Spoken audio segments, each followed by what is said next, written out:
So guys, back in Singapore for another practice session at Marina Bay Golf Course. I think I stumbled across something. Enjoy the video.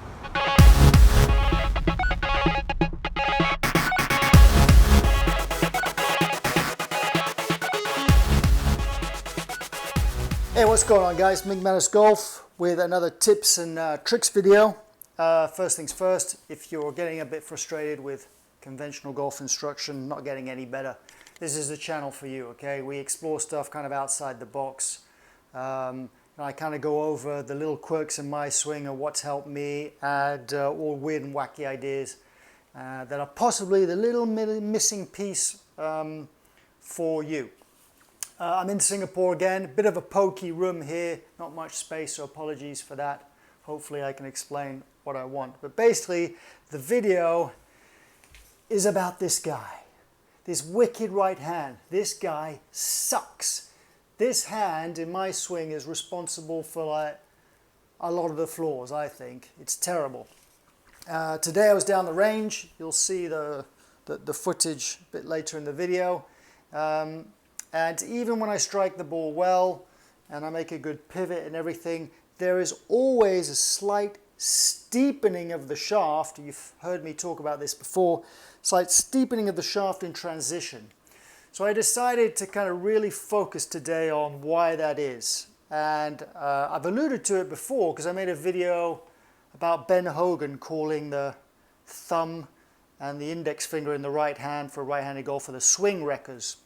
And he was onto something because I really do think that for right-handed golfers there's a tendency to overuse this right hand. Now for me, in particular, when I get to the top and I transition, this hand does something weird. So today to really focus on it, I concentrated on that new takeaway move, new feel, reaching down the shaft from my previous video, my last video before this one. And then I made a pause at the top, conscious pause, just so there's nothing dynamic going on here in transition. Because once you make your transition, this all becomes a bit of a blur and it's hard to figure out what's going on. So a tiny bit of a pause. It feels like an eternity, but on video it's actually hardly a pause at all. And then I was really conscious of what this hand's doing. And sure enough, this hand is always trying to put a bit of pressure on the shaft, on the back side of the shaft. If I call this the front side of the shaft, what's in front of me, and this the back side, then it's always trying to put a bit of pressure that way and steepen the shaft. So to counteract that, I decided that I would make a little pause and then manipulate it.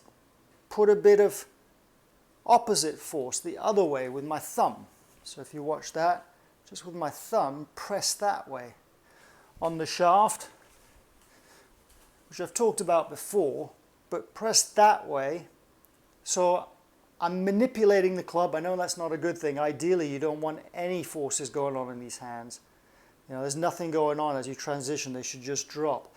But, you know, you got to do what you got to do. So I started pushing on the front side of the shaft with my thumb, and I get into a much better position. And in fact, after doing it for like 15 minutes, it no longer felt like I was doing it.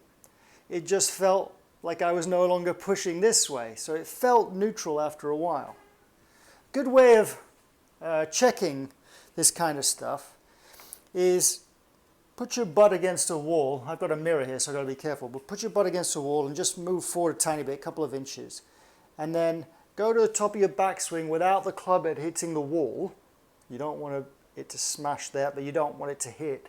And the first thing that happens in transition is as your hands drop, the club head should touch that wall and slide down it slightly before it whips into the ball. That's a good way of checking the shaft's moving correct direction. So you want the shaft from the top of your backswing to go this way and not this way. So if you're like me and your hand is screwing everything up, this wicked hand, maybe you need to start working on being conscious of what it's doing and doing the opposite until you get into a position where it feels like you're doing nothing anymore with your hands, and you'll see you'll get into the ball in a much better position. So check out the full speed video and the slow-mo video. I'm not hitting full shots because it's almost impossible to do when you're working on something.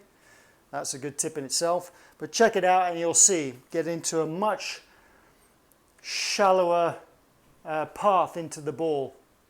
And all kinds of good things happen. When it's much shallower, you can stay in your spine angle. You don't have to stand up. There's no early extension. You can just turn around through like that. So it's all good stuff. Right, that's enough of that. One more time, please subscribe to the channel, give us a thumbs up, leave some comments. Maybe this works for you, maybe it doesn't. All right, I'll catch you later. Bye. All right, guys, here we go. So starting off in slow motion so you can better see what I'm trying to achieve. So take the club to the top, little pause, and then what I'm trying to do is I'm trying to put pressure on the front side of the shaft with my thumb to shallow the shaft. This is just to counteract my tendency to put pressure with my right hand on the back side of the shaft and steepen the shaft. So imagine if you get to the top of your swing with a tray of drinks like a waiter, and at the top the only thing you're going to try and achieve is bring those drinks down by your right hip without spilling them. That means you kind of have to rotate your hand, twist your hand with your thumb kind of moving in a circle. That's what you're trying to achieve. So if you're somebody that overuses your right hand and causes the shaft to steepen in transition, this is a drill for you. So watch one more time from the takeaway. Great takeaway. If you look at that halfway back position, club head's covering my hands, that's almost perfect. Little pause at the top and then little transition. So as I hit the ball on this one, you can see my body hasn't really rotated enough. So it's a bit of a weak slap. But here we are, a few minutes in real time, just making little swings, rehearsing that move.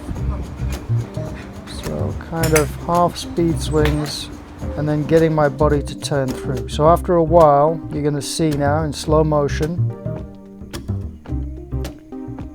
up to the top, little pause, shallowing that shaft, and now my body is turning through much more aggressively, squaring that face, so it's much better blow into the back of the ball, much straighter ball flight. One more time in case you missed it. Okay, good backswing position here at the top. Not a full swing. Then shallowing of the shaft and aggressive turn through with the body. Getting really good strikes on the ball.